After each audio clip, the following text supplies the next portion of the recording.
Hi. Oh, I can't believe it's just been one day. In the afternoon, I was thinking, oh, it's only been one day, but now it's 11:02 p.m. and I'm feeling like, wow, that's just been one day.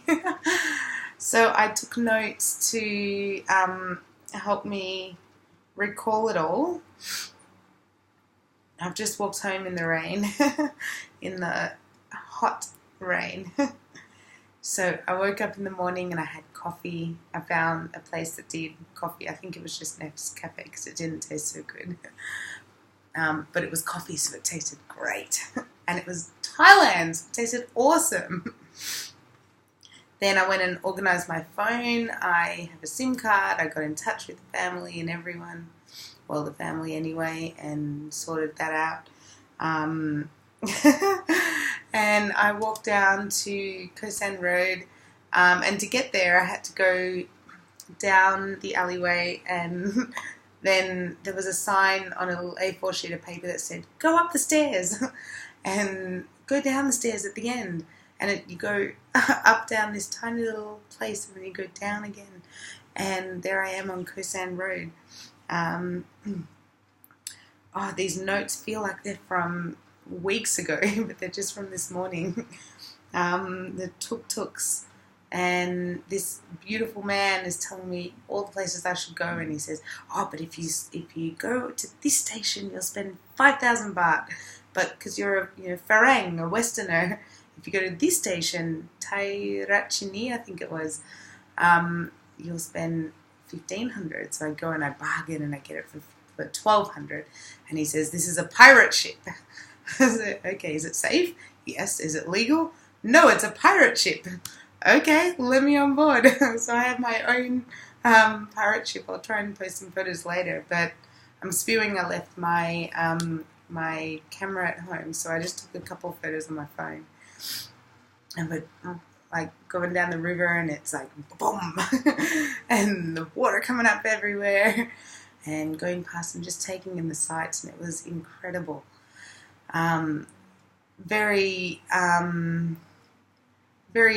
real and very, very credible, of course, but so different, and so I just felt so blessed and grateful to be where I was, and who I am, I suppose.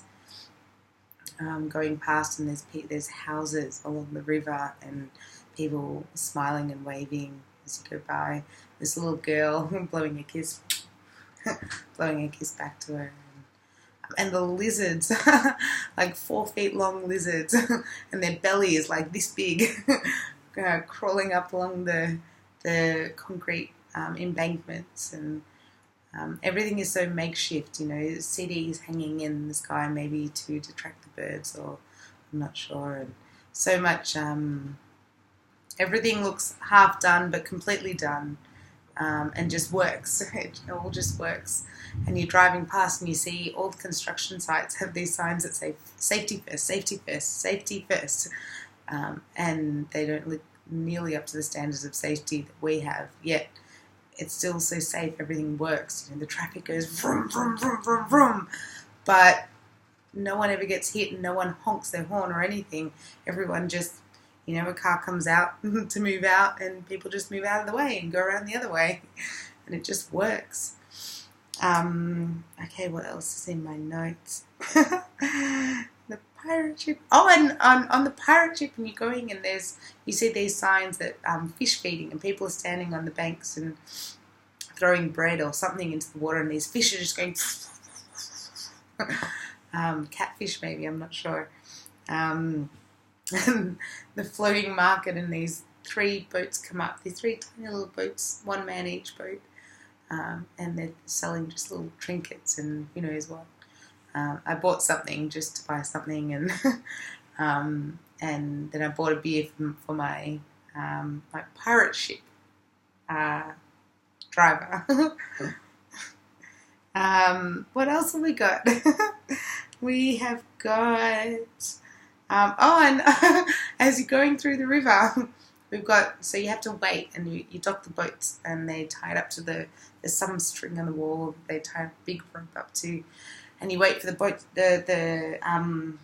barrages to go up, and then a whole bunch of legit legal non-para boats come through, and then we make our way through under the barrage and keep going on, and then all of a sudden you open up into not just the canals but the river, and it's boom, the waves are crashing, and it was amazing. It was so beautiful. But so I'm not sure what to call it, but just beautiful, and that's it. Then, what else? So then I think, oh goodness, how am I going to get back to my hotel? I didn't bring enough cash with me. I didn't bring my credit card or anything, and I've only got so and so baht left. And I find this tuk-tuk. I'm trying to find on my Google Maps, how do I make my way to walk back to where my guest house is. And this man, everywhere you go, there are people calling out like, you want this, you want that, you want a tuk-tuk, you want bracelets, you want food, you want whatever you want. And you almost can't have a minute to just take it all in, because the moment you stand still, or even if you're moving, there are people coming at you trying to sell you things. And this man just sitting quietly, gently on a little post, and he says, "Where are you going?" I said, "I need to Baitio. I'm going walking. I need to walk to Kusan Road." And he tells me that he can take me in a tuk-tuk, of course. And he explains to me that, oh, you're going to teach English? Oh, okay, we look after you, no charge. 1 baht? No charge, no money.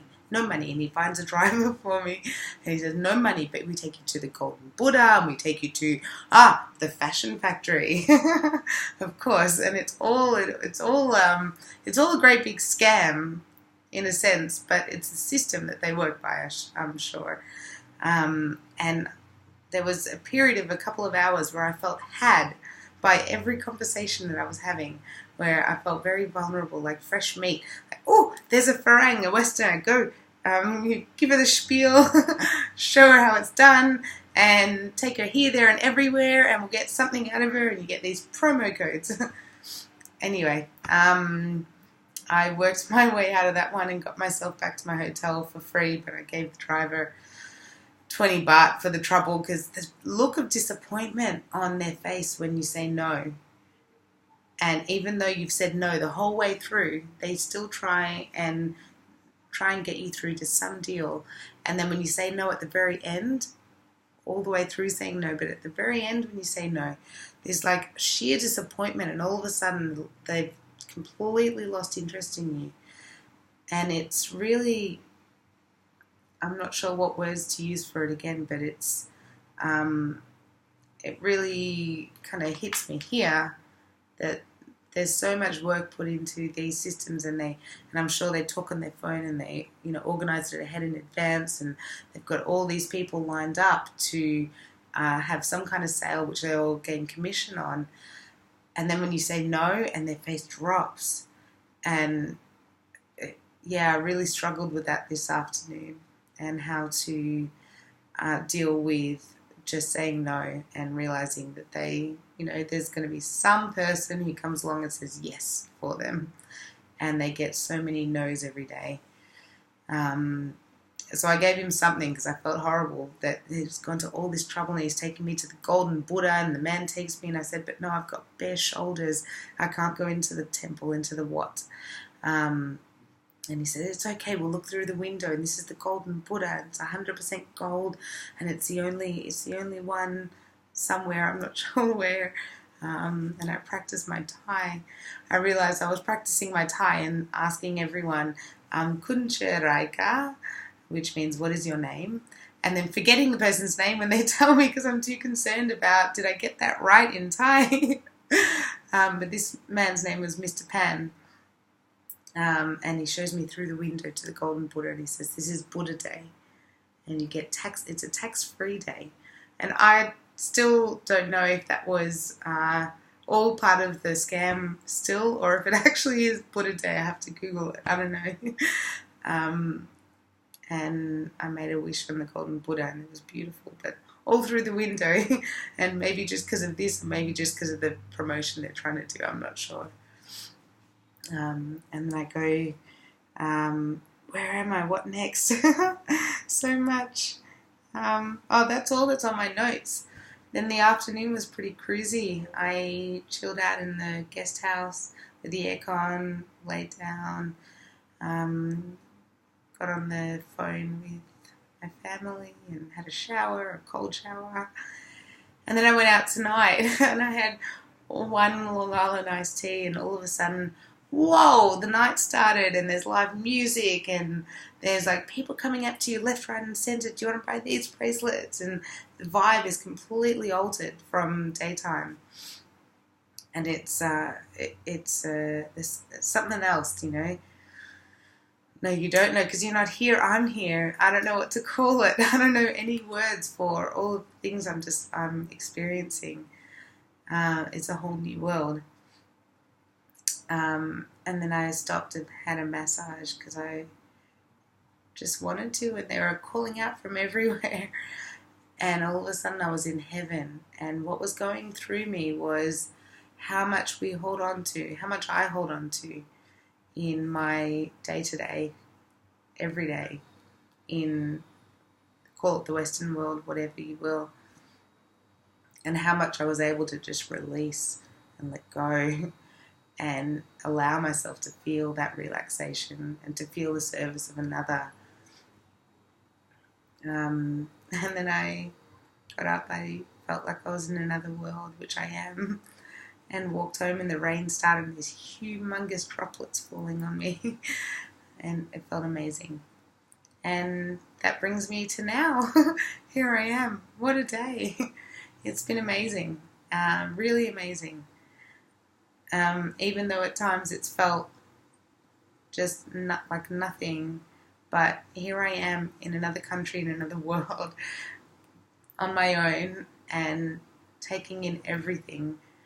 And it's been a while since I've had a proper conversation, because every conversation is yes, Sawatdee ka, khop ka, how much, where to. And so this is the most I've spoken in about 24 hours, and it feels good. But I'm ready to hit the sack. Maybe I might run down and get some street food first. And that's about it. It's been a great day.